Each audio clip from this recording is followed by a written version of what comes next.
you invaded us and feasted on our fears. But man, you won't stay defeated, and now we're gonna fight back. We got a tactical hero team, and they're about to attack. Nano-13, they've been given the power.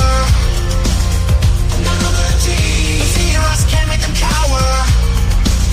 The Nano-13, they're the team on the rise.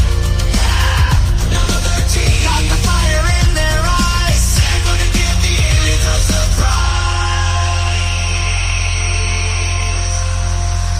New Nano-13 made from Kris faction, only on funmycomic.com.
At a cursed crossroads where souls collide, see the Prince of Darkness, see the Prince of Lies, while the world lies sleeping and the moon's aglow. They may meet with the devil, you know. When your heart is quaking and your soul can't rest, open up the pages of the devil you know best.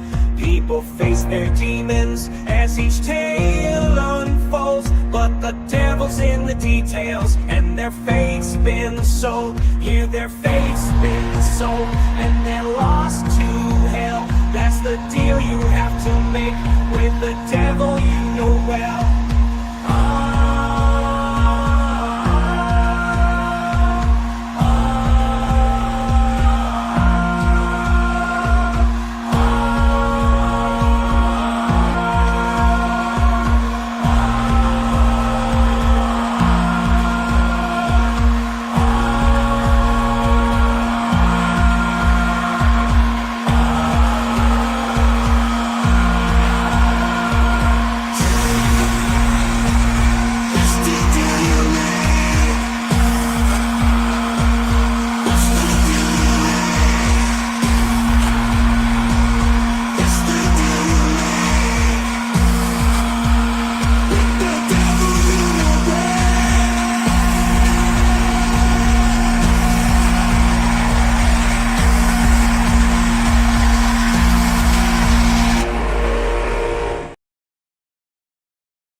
It's a Critical Blast podcast.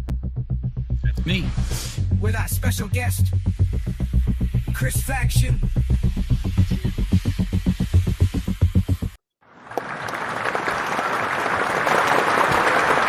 Thank you, everybody.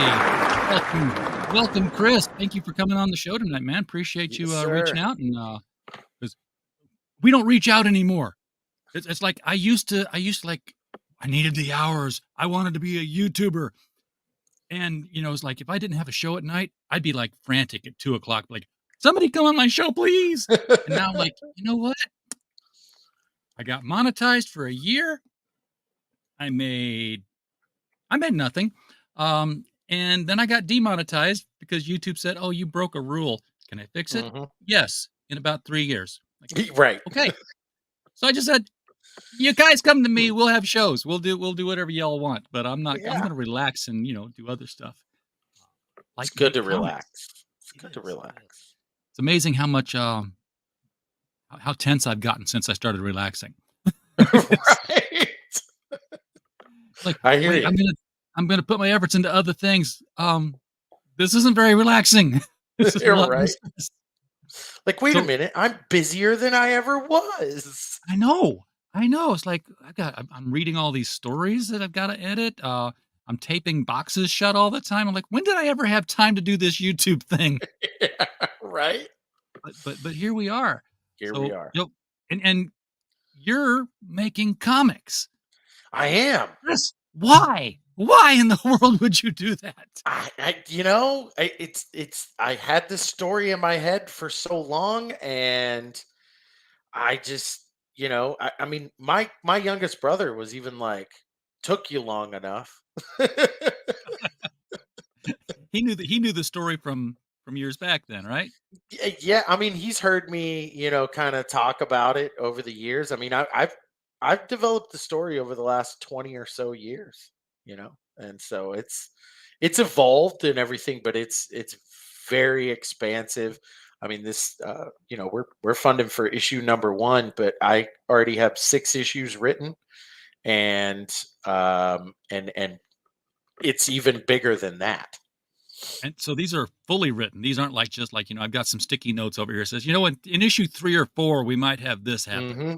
Correct. I have 5 issues of Nano-13 written, and I have a one-shot written. That's well, I can't tell you about it because it's not cooked yet. It's right. Well, you're gonna have to read the first book, and well, the one shot will come after issue 3, and then all right, and then it'll be understandable. You'll be like, oh, okay, I get this. All right. We got Mike Walters out in the chat who has popped in to do the like and share thing. We always appreciate that to get our guests in front of more people. Again, it's not for me. I'm not even monetized. I don't care. Right. Right. I care about getting the message out now. And I'm like, I'll help people get their message out. Do it for the guest. Share it for the guest. Don't share it for me. I'm fine. I'll be just okay. And Mike does say that, coming on his Sunday panel will help you relax. You know what, Mike? I come on your Friday panel to relax because that's when we read old. Mike has a show every night where he does the niche news over at the mic stand. Top of the next hour, you'll all get a link later on in the chat because Mike will drop it. Follow it, like and subscribe. But on Fridays, it's the comic book historic retrospective. And sometimes I'm the guest on there. Sometimes it's somebody else. We read Golden Age comics out loud with sound effects and voices. It's like radio drama theater. That sounds fantastic. It's a ton of fun. And Mike's just been going chronologically through the comics. So we're up into the Superman Batman era, and he'd been at it for a couple of years already before he even reached those. Wow. It's a real look back at the old stuff. That's awesome. So I love that idea. Wayne Klingman in the chat. Hello, all. Hello, Wayne. Wayne, Mr. Big, author of several true crime novels. Somebody publishes them. I have no idea who it is. I'm just being glib all over the place. So I'm reading on Fund My Comic, which is the link below the video. People, hit that during the show. Hit it now. Go help get this thing funded. It'll open in a whole new window. You'll still get to hear everything that's going on here. You won't leave the show. It's okay. That's right. So just go do that. And then I'm reading that. And you're going to reread that, folks. And this is a story that takes place after 3,000 years of occupation Hmm. And I was like, that's a long time. I Yes. mean, to put that in perspective, that's turning on CNN and finding out that the Visigoths have said, you know what, enough of this shit. Um, Yes. really? I keep telling people, imagine they invaded during the Bronze Age. So, and there's some backstory that, like I don't consider spoilery because I think it, it helps pitch it.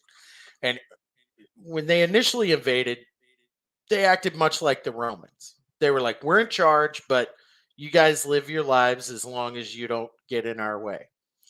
But eventually there was a human rebellion and the hammer came down, and it's been about 1500 years of after the hammer came down, and humans are completely subjugated. Like it's some stuff that they do to the humans I can't say on YouTube.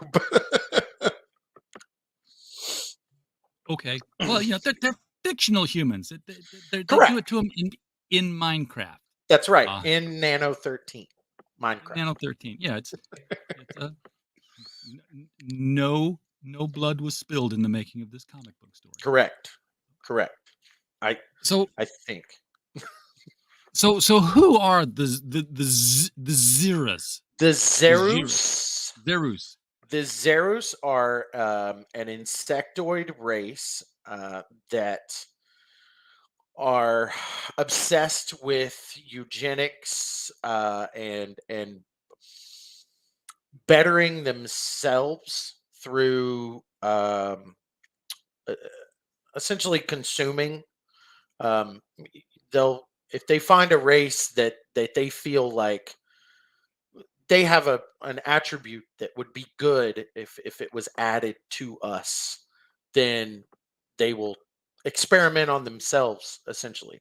So you're going to see some Zerus that you're like, oh, obviously that's an insectoid alien. Some of them you're going to be like, wait a minute, that's not insectoid. Why is that?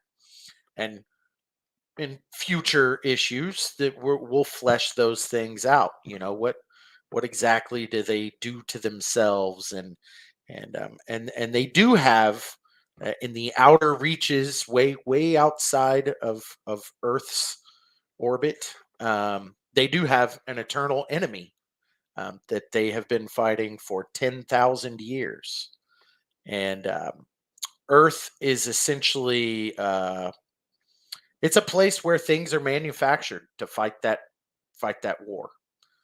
And So I think you said they invaded during the Bronze Age. So this Mhm. is set in a modern day Earth, but a totally different Earth than Correct. we're familiar with. Yeah.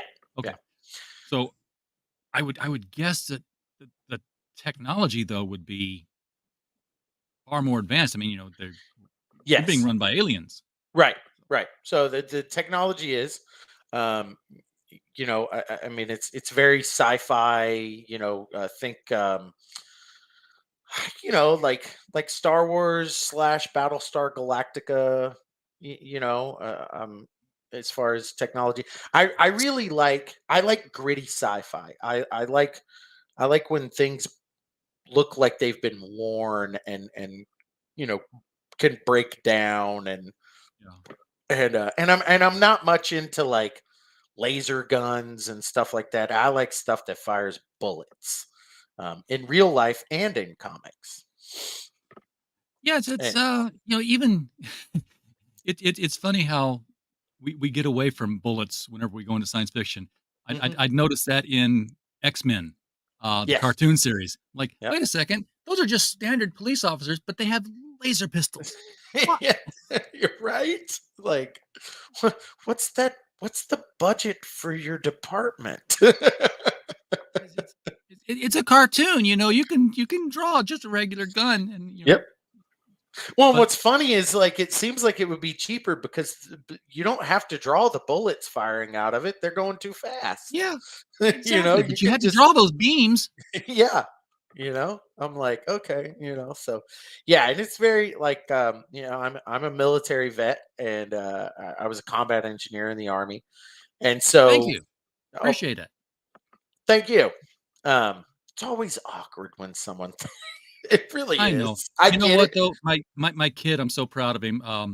From a very young age, he would see, I'd see the old vets with their vets hat on, and Mhm. I would say, "I like your hat, thank you." I'd shake their hands, and as he got older, I'd be putting like groceries in the back of the car, and I'd be, "Where you at, Galvin?" And he'd be like 3 cars over, and he's shaking some old guy's hand because he sees the veteran hat. I'm like, Yeah. Oh yeah. Yeah. And that's "Good boy." always appreciated.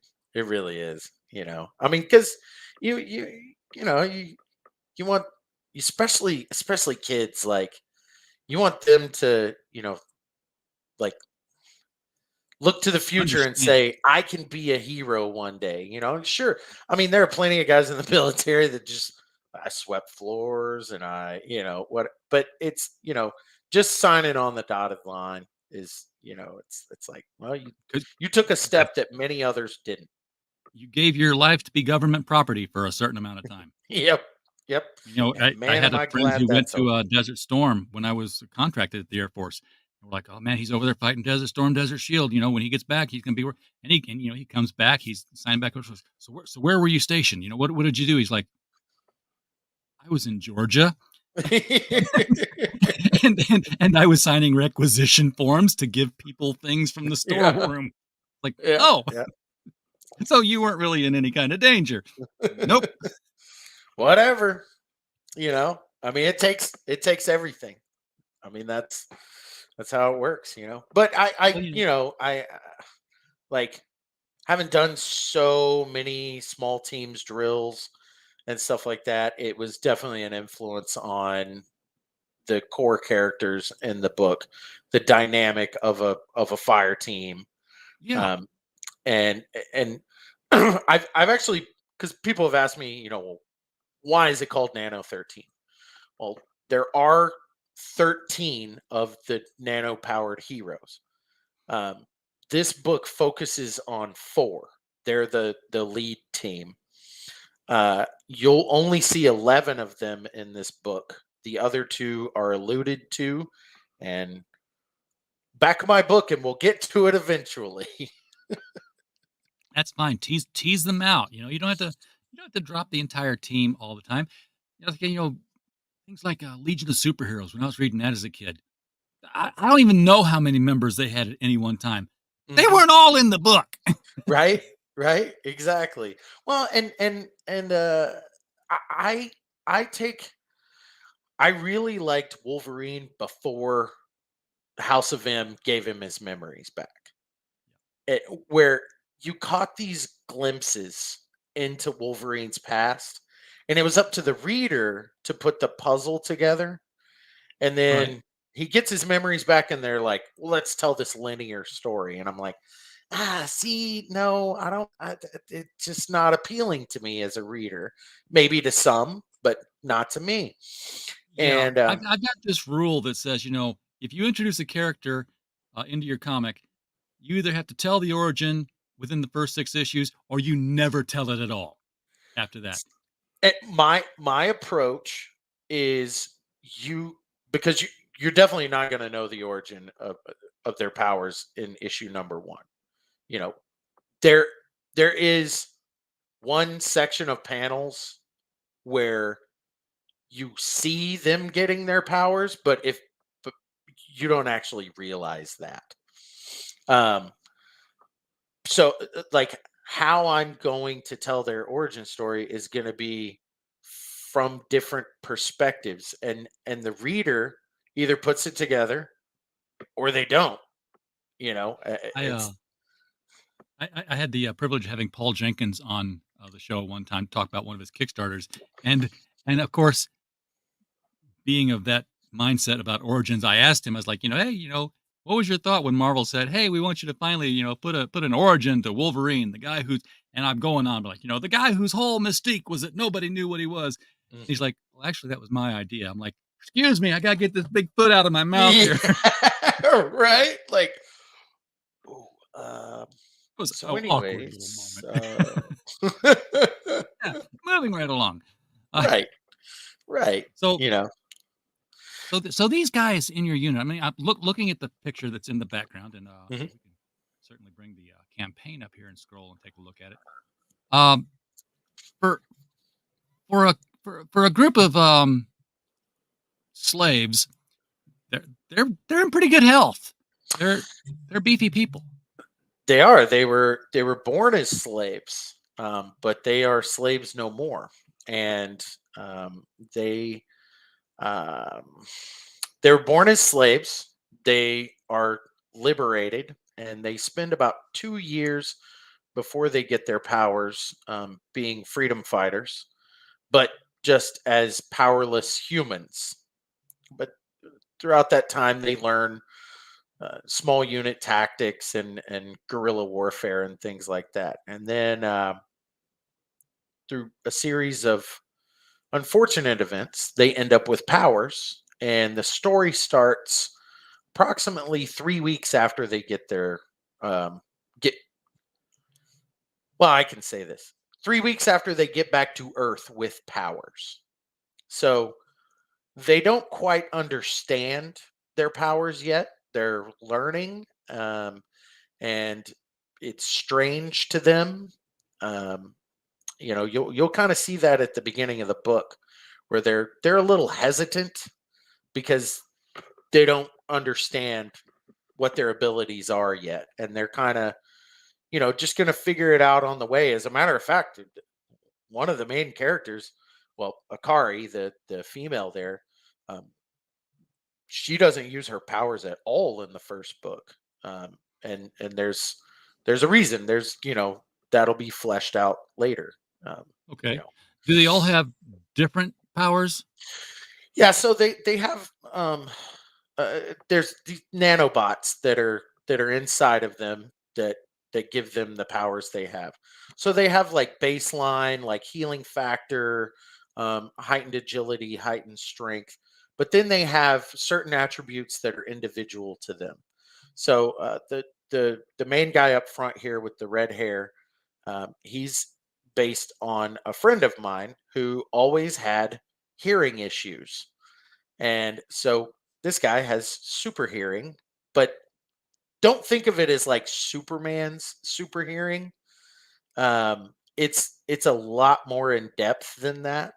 It's uh, like a sonar, a lidar, a radar, like multiple facets. But Okay. like I said, Like a he's daredevil. kind of like a daredevil. I Except for always he's had not. problems with Yeah. Superman's super hearing because I was like, when I started thinking about it, I was like, he doesn't have it. He can't Hmm. possibly have super hearing because he'd hear a bullet from across town and then Yeah. rush to the scene and jump in front of him. Like, no, by the time you heard that bullet, it was already there because whether you Right. could hear it or not, it still took time for that sound wave to reach your ear. Exactly. Like you're not super hearing, you're clairvoyant, you're Hmm. clairaudient, Yep. you're psychic. Yep. Yep. Exactly. And that's, I really try to think about things like that. Like, with dealing with super hearing, I was like, I don't like the whole idea of like, oh, you can just magically hear things from far away. Like sound still travels at a certain speed. So, Yeah. it is what it is. You Like, I mean, sure, you can overhear conversations if you want, right. and you can use that, but you just can't Hmm. prevent anything from happening because 'cause you're getting the news old. Right. Right. Exactly. And then we have Crixus. Crixus and Arok are best friends, and Crixus is the guy that has the crazy eyes, and you'll never guess what his powers are. I Well, no, because I haven't read anything yet, Exactly. but I bet Um, does he shoot beams out of his eyes? Is he he doesn't. He doesn't. He's the team's designated sniper. He has enhanced vision. He can see in multiple light spectrums, uh, binocular and telescopic vision. Telescopic and microscopic vision, um, and uh, well, he's got some things that he'll level up to as well. Um, and he is also the only member of the team that is married. Oh, Um, you don't see that he very often. he is married to someone that was not born a slave. There are free humans living in hiding, and and you'll get to see how they live and where they live. Um,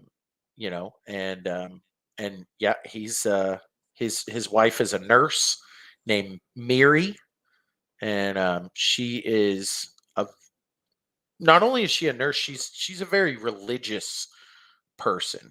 And for a group of people that grew up as slaves and never knew anything outside of their master's will, it presents interesting and conflicting feelings for them thinking about a higher power. Entire religions have sprung up from such things. So, Right. Right. And the free society. Well, one of the little backstory tidbits that, like I said, it's just letting people know. I don't think it's spoilery. Is back in I think it was I think I put it at 531 A.D. Justinian, who's a real historical character. He's the one that leads the rebellion against the Zerus. His rebellion is crushed and the hammer comes down, but he establishes, his remnant followers establish the three free cities that are located in Europe, and our heroes live in one of those cities. now you mentioned that the Nano-13 were coming back to Earth. Is the human race enslaved across multiple planets at this point? Because it is an alien species. They're like, we're taking you guys over, to a mining colony. We're taking you guys over to, I don't know, the restaurant planet. The restaurant planet. I like that.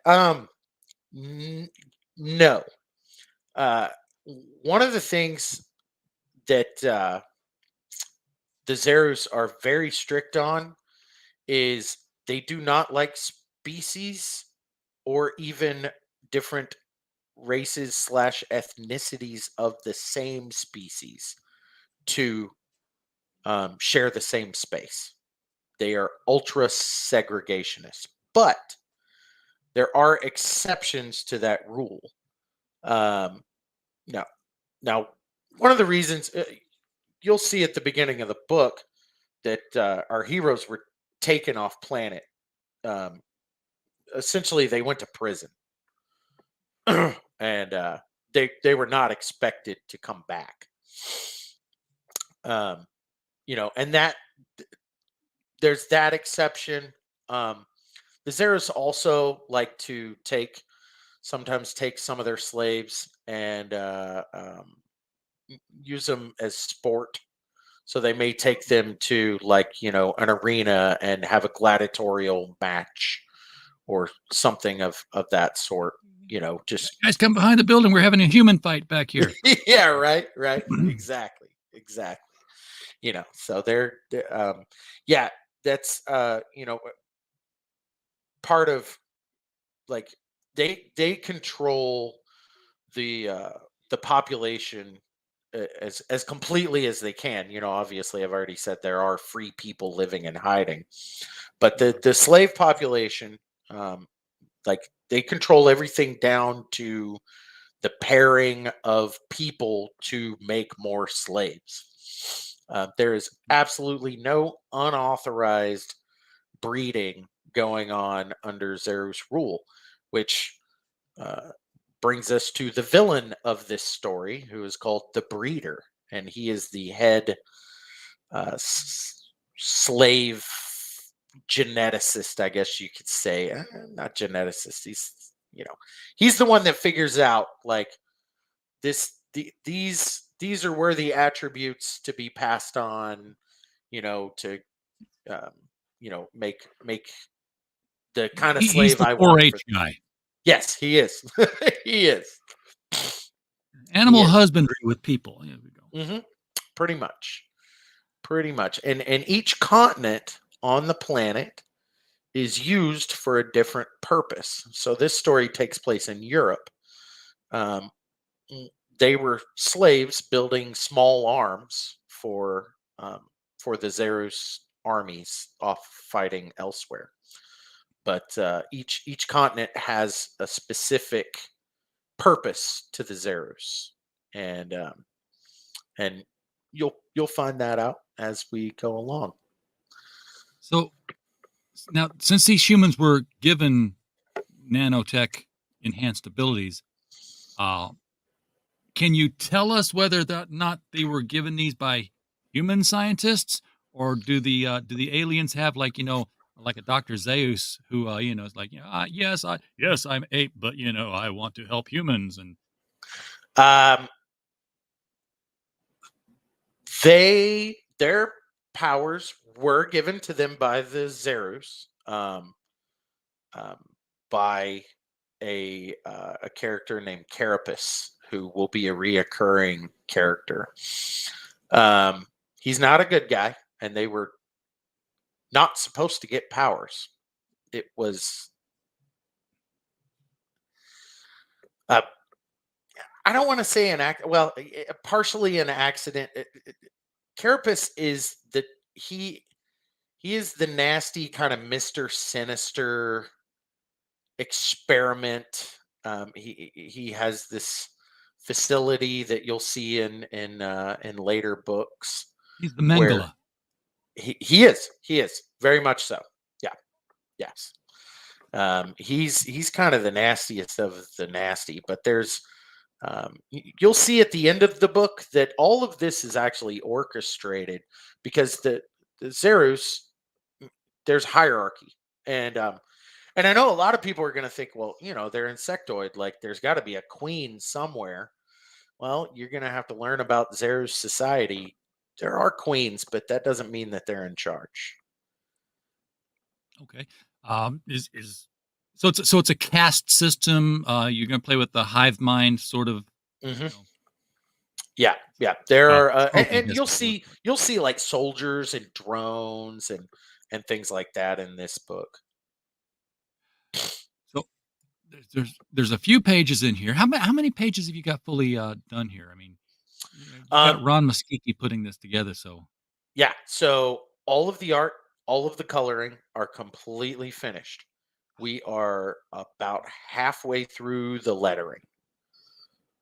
So as soon as the lettering is finished, then it will be ready to print. I'll have my editor, Mark Polton, give it, a last look and give us a thumbs up and make sure that all T's are crossed and I's are dotted, and then we'll. everything is spelled correctly. Yeah. Nobody's word balloon is pointing in the wrong direction.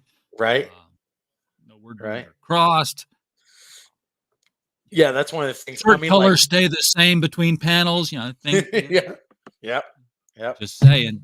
It's the Oh, he's little definitely, things. so my colorist is Jay Brown, and I've gotten really good compliments from both Mark Polton and Jay Brown, and it's nice getting compliments from guys that have been professionals and they're veterans in the industry, and this is my first book. It helps helps me feel like I'm at least going in the right direction. And Yeah, Jay and I'm Brown. just Oh, go looking at ahead. the art here. You folks, you can tell all of this hand drawn. There are no assets being used Correct. here. This is, Correct. Yes. and I love that Very. city. Ron It's is not really a very city; it's a detailed. citadel. It is a breeding farm, and I love the way. It's funny. Ron and I ended up having this kind of synergy. Um, he really understood the world that I had built in the story almost immediately, and it definitely reflects in the art. So obviously, this is a facility that's a Zerus facility. Well, on the outside, like it looks like kind of a sci-fi but human built. Well, Yeah, yeah, because they have slaves build everything. But as you get into the inner sanctums of the Zerus, it gets more insect yeah. sci-fi like, so Their personal touches are more on the interiors of the buildings and things like that. And I think he and I were really on the same page with what Yeah, exactly does this world look like. and with, like, since they are insectoid, I'm not trying to second guess your story or prognosticate here, but, what you're seeing here would in an insect world, this would be the little bit on top, the hill, so to speak, Yes, and then the rest of it would be like, tunnels that go down and mhm, down and down and down and down and spread out because that's what insects do. They're correct, underground. correct, correct. And that's kind of a running theme. There, you're going to see a lot of underground throughout this series. That's because insects. Yeah. Now here we can see, the I'm just gonna say bionic eyes because that's what they kinda look like there. Yeah, pretty much, pretty much. Yeah, the original bionic eye, did you ever read the novel that the $6 Million Man was based off of? I didn't. Nobody has. It's but, um, but the bionic eye in that thing was not a long distance, scanner thing. He was still blind in that eye. It was just a camera, and he would just Oh, blink okay. to take pictures. Then he'd pop the eye out and develop the film. It was All right. Well, like, I'd have been happier with that in the television series actually, rather than that. yeah, that would have been pretty neat. Yeah, that would. I would like. I mean, now I'm like thinking about popping eyes out. Yeah. Yeah, and we The have. thing about nanos is they adapt to what's needed. So if his nanos are in his eyes, yeah, like, "Oh, Yes. you need a picture of that? Hang on a second, let us rebuild your eye again real quickly here." Yeah, and that is something that, like I said, they don't really understand their powers yet, and they're kind of learning as they go. Um, you know, this one is a very just kind of straightforward, introduce the world, introduce the main characters, give you a feel for where we're going, and then I end on a surprise. Um, Right. I very much like the old Lost in Space episodes, where you had the episode ends, but then there's that one extra scene that Yes. sets up the next dish, the stinger before stingers were a thing. And So yeah, so let's take a look at what you're offering on this. Here, folks, don't even go. They're sold out. No, that's just the one tier. Um, that was the original art. It was just for page 2, and it was the very first thing that sold as soon as and I didn't buy it. that's My brother that's the did. thing about, not doing it digital. You've got something to sell. Um, so $20. This is your basic tier here. This Hmm. is 42 pages, action and intrigue. You get one copy of the book. $20. Estimated shipping. You figure that out once you put your address in, folks. That's Um, right. so that's pretty standard. In fact, it's pretty good for 42. Probably more Hmm. pages than that because 42 pages of action and intrigue. You're probably going to throw some pinups in Hmm. there, some backstory. 100. This is 6 books. You're getting Yep. a book for free. So if you are an LCS owner, or you want to become one, or you just want to go on eBay and try to flip them, go with God. Do what your conscience tells you. Exactly. Um, Exactly. and boy, if you're confused about what to get, there's only 2. Get a coin out and flip, guys. That's right. That's right. There's Cut and dry. This is my first campaign. I'm going as basic as I can. If things take off, if I can make it to $5,000, then we do have a stretch goal that we'll announce. Uh, but I'm right now. I'm focused on the book, and I want to get it out there and get people to read the story. And you know, initial um, focus is 1,500. We need 1,500, folks. So that's right. we're very close. You can do this. It's only 4 days old, and it's already over 2/3 of the way there, almost 3/4 of the way there. Hmm. Get in there and help this book out. Um, Yes, so obviously by issue 3, you're going to have a set of 13 trading cards or more. that is Um, that it that it. You're not going to find out about the other 2 until issue 5. Okay, so 4 trading cards next time, 4 trading cards the next time, 4 trading That's cards after that, and yeah. then you'll be ready to put the trading cards out for Right, right. Yes, I do have I actually have plans so far. I have plans for about I think it's 26 trading cards, Nice. total. So, like we'll roll those out a little bit at a time. Um I've got some other cool ideas. What I would really like to do down the road as we continue the series is every Christmas I would like to have a stocking stuffer package that just has like trading cards, challenge coin, keychain, Well, bookmark. You challenge know coins are expensive from what I've been told. I've got, they are. a handful of different ones.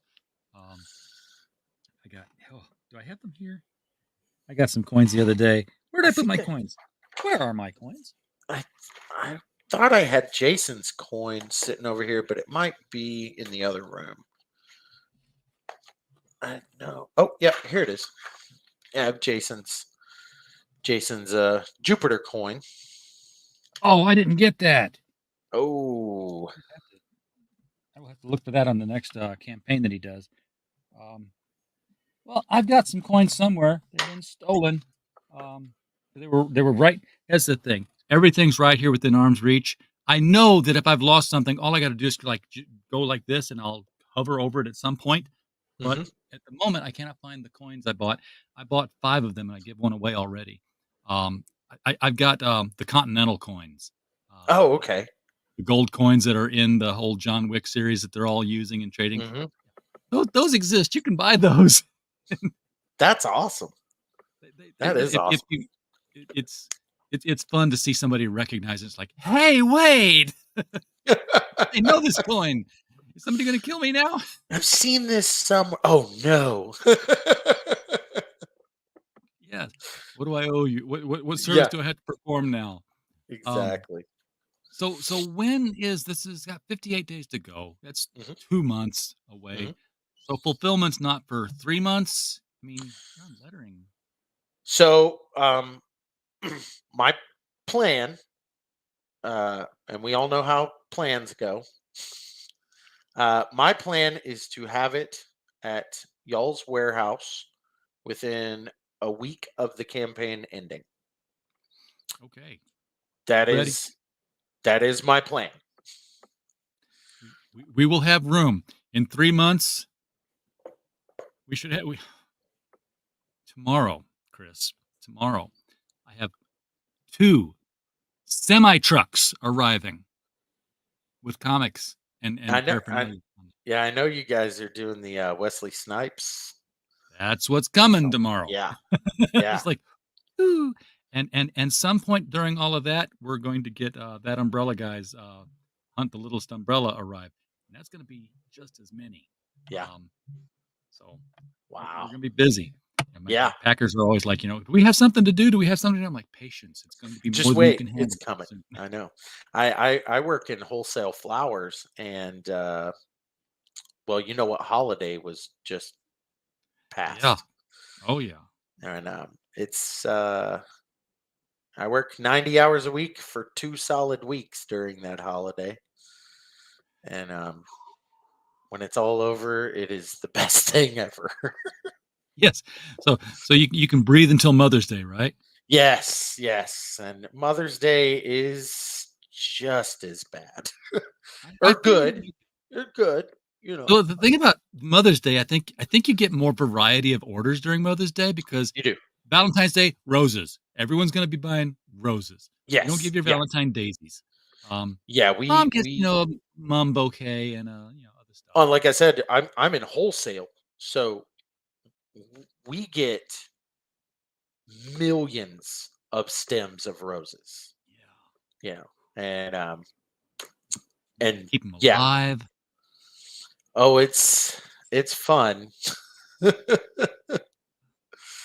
There's you have to. They come in dry packed, and then you got to get them into refrigeration as fast as you can, um, and then you got to start processing and get them hydrated, and before they croak. Yeah. And Into somebody's hands. 'Cause, yes, and then they have to I go get. to the grocery store and they're in the refrigerator and they've already got little brown spots at the tips of the roses. And I'm like, Uh-huh. no. Oh, and I'm like, people don't realize, they think that like we're growing the roses out back. No, they're grown in South America. They yeah, have to, yeah, they have to come here. Like they've already been out of water for days by the time they get to us. And then we get them hydrated, and then they get out of water and taken to the shops, that we put, distribute to. put And then back they in have to water. hydrate them again so that they can make the arrangements. Yeah, yeah. And they want to say, this one's a little brown. Can you go back in the greenhouse and cut another one? Oh, We don't do oh, that. yeah, yeah, yeah. You're just like, But you know, you decided to go into comics where the customers are a lot more understanding about like, hey, right. my rose is missing a petal here. It's not a 9.8 rose. It's more like a Yeah, 10.8. right. Not a 9.8 rose. I like that. That's I want to slab this rose here so it stays beautiful forever. oh Um, man, if comic collectors saw how I treated my comics, they would probably just have a heart attack, because I read my comics. I read them more than once. And my son lives in Germany. And so, I'll get comics for him and I read them, and then I'll send them to Germany, and by the time he gets them and he reads them, like, they're well-read books. yeah, yeah. Every comic I treated them as nice as I could as a kid. I mean, I didn't roll them up and stick them in my Oh, back sure. pocket and stuff like that. But yeah, over time, even as a collector, I've got some books that I look at them when I pull them out. I'm like, oh man, I wish I'd taken better care of this. I have the hardcover versions of the greatest Batman adventures ever told and the greatest Joker stories ever told. Oh, cool. And they had slip cases on them, and I should have always taken the slip case off, Hmm. but it's been taken off the shelf, on the shelf, off the shelf, on the shelf, off the shelf. Uh-huh. So it's got the little tick marks and dings in the edges of the slipcase. Yep. And then, of course, I carted it to conventions. Um, my hardcover, both of those hardcovers, read like funeral books because you open up the first page and there's Dick Giordano, Julia Schwartz, Denny O'Neil, Jim Aparo, Sheldon Maldoff. All their signatures are on there that I've collected over the years. When I used to go to conventions where comic book people would show up, Hmm. um, no television actors in sight anywhere. it was just it was just publishers and writers and artists. Oh my. Oh boy. Um, yeah. And now you go to a comic convention and you've got to walk 5 miles of aisles before you find somebody selling back issues. Oh, Um, even a local convention, I mean, I just live here in Waco, Texas, and you go to a local convention, and then, there's so much focus on the Hollywood aspect, and I'm like, yeah. I want comics. And since I've been in the indie comics, like Texas has a phenomenal indie comics scene. And I'm sandwiched halfway between Dallas and Austin, where there's a lot of cool indie stuff going on. And And I used to work in Temple, so yeah, I lived in Waco for a while.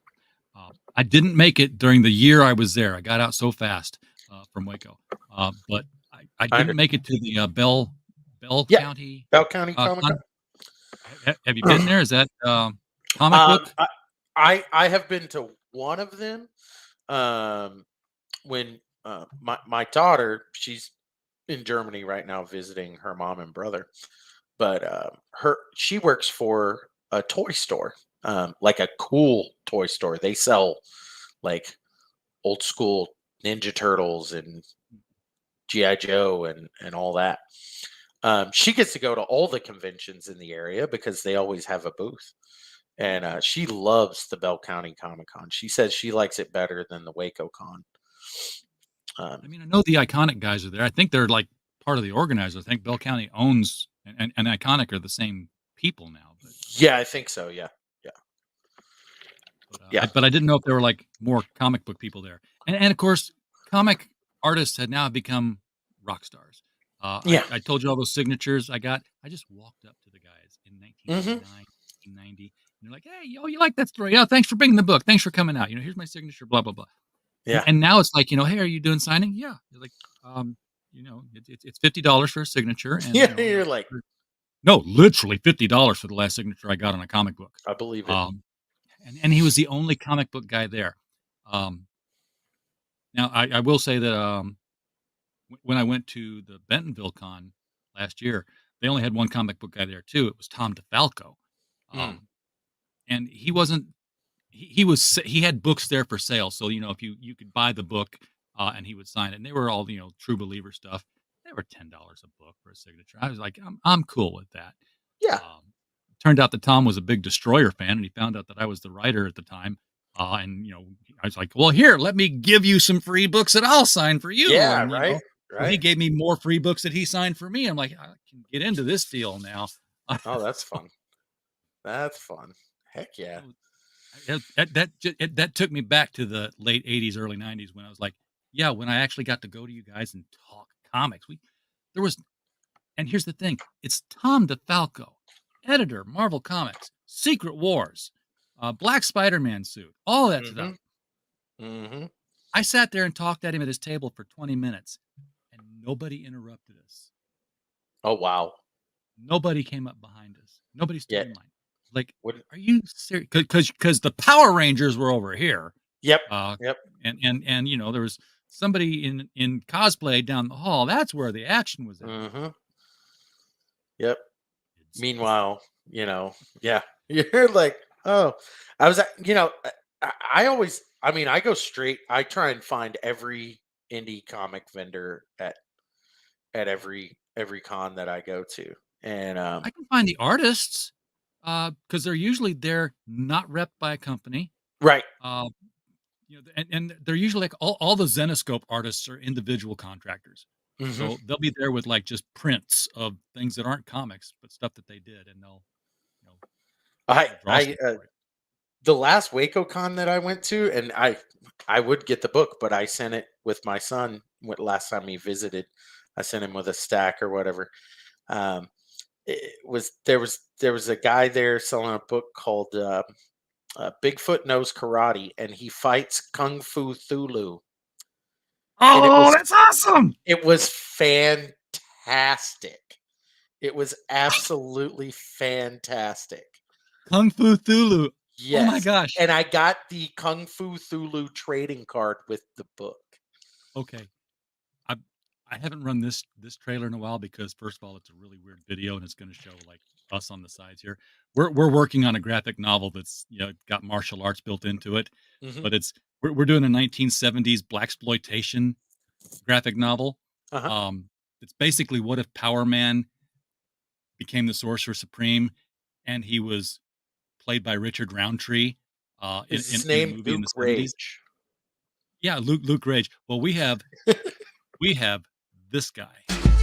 Man of history, man of magic. He's a mother-loving son of a fate most tragic. His black mystic arts kung fu is undeniable. His mojo with the ladies is simply indescribable.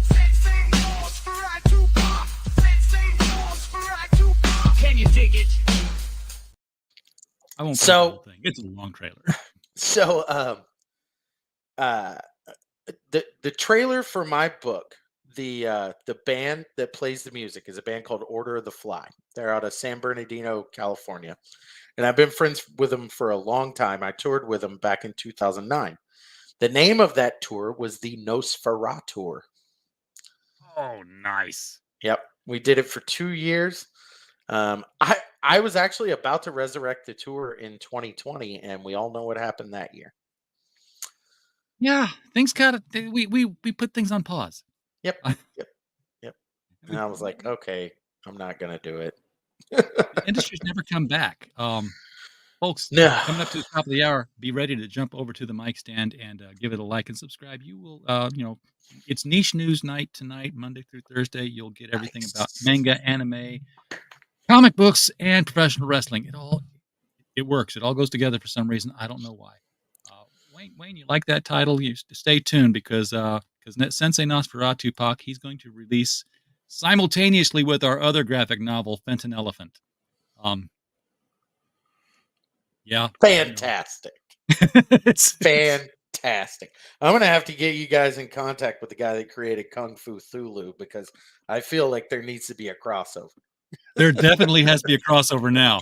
And in fact, I'm getting off of here in 3 minutes, and I'm getting with my partner on this. I'm like, look, I just talked to a guy. He's got somebody we can cross over with Sensei Nosferatu Pak. Yes. And of course, Sensei talks like Shaft. I mean, it's like I wouldn't everything's expect. a soliloquy. It's a page of jive, and Love it. I love it. and of That course, is- my cohort and I we're two pasty white guys, and we're gonna out black Eric July. That's what we're gonna do. You go for it. You go. He'll be happy to. I mean, he'll be like, they out blacked me. Shout out. We'll see what happens. So are you going to have any copies of Nano-13 in hand for your next convention? I mean, have you got a table set up? You're going to be I don't plan on doing conventions this year. I kind of want to. I mean, I'll be honest. Like, I'm seeing if this is going to be a thing that I can continue doing. Okay. I'm well. very We hope very you can. yeah. I mean, I'm pretty hopeful that I can.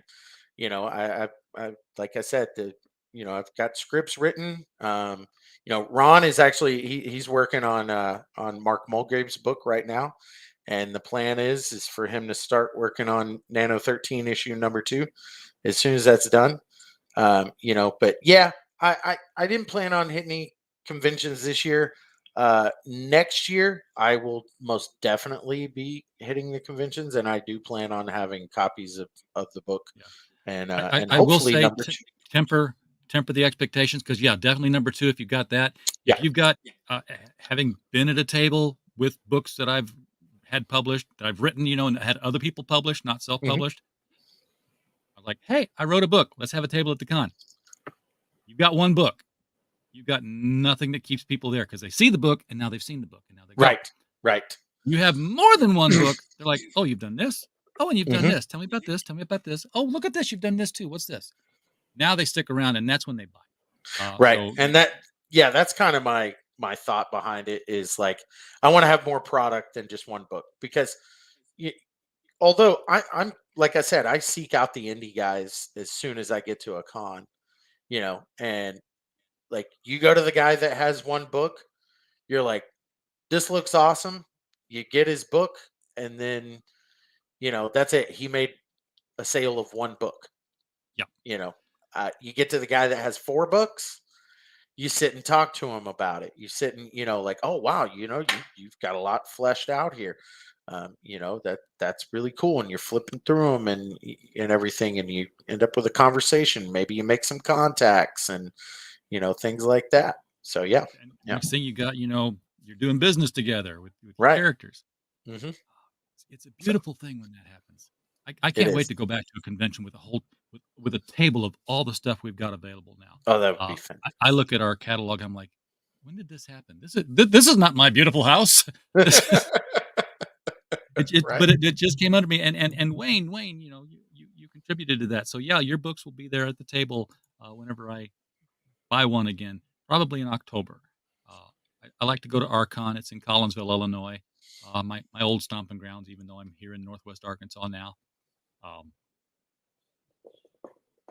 Nice. But tables are expensive, and artists costs money, people. So that's why Kris has got to crowdfund this thing, so he can pay Ron to draw the next issue. That's right. So that's right. Get And this book. I have an awesome team, and I want to continue to give them work. And like I was telling Dave Brink the other day, is after issue 3, the story branches off into multiple titles. And I actually have a title that I have Dave Brink in mind to write that specific title.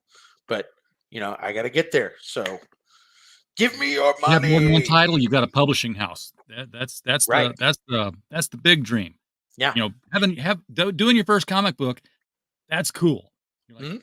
I made this. I know the feeling of opening up that case of books and you see that first time you've done one. It's like, yeah, this is Yeah. Yeah. and Yeah. it doesn't go away after the fifth or sixth one either. It's still I like, bet yes, not. I Yeah. did this. Yeah. But once you've got like multiples and you've got a brand and an imprint, you're like, I made that. Yep. Well, it's the same. I mean, I was in music for years, and when you like hold your first CD, but now it's so crazy. I can yell at Alexa and it'll play one of my band's songs, and I'm like, this is kind of weird. Yeah, it's like, wait a second, did I get paid for that? Yeah, right. Oh well. Well, Chris, it's been fun talking with you about comics here and about your comic especially. Thank you. I am interested in seeing this one now. And folks, if you're interested in this and if you want to see more of them, get behind it, fund it. Go to the link right below here if you're watching this on a replay. Link's still good. That's It's not right. gonna go bad. Go out there and throw some money. This real simple tier: buy one or buy six. That's You right. don't have to sit there and say, "Do I want the T-shirt? Do I want the Yep. cover A and cover B?" It's the book. That's Um, right. We're doing cut and dry. I want to get this story in your hands, and I want to hear what everybody thinks about it. This is yep. my first story writing endeavor, and I really, I want to hone the craft, and so I want to hear back. All right. Well, everybody in the chat, thank you guys for being here tonight. We don't have a show without y'all. We're just a podcast falling in the woods otherwise, making no noise at all. So That's we're right. glad you're here. And as always, while you were here, we just hope you had a blast. Come back Saturday. We will have two, count them, two book launches. We will be launching Ghost Story for Anna from Grave. I'm going to say Gravelock. I think that's the name of the publishing company. And we will be launching Perfect 10 Artist Edition with Dave Brink same day. So don't know what time that one's going to be, but we'll get it out there. We'll see y'all then. Good night.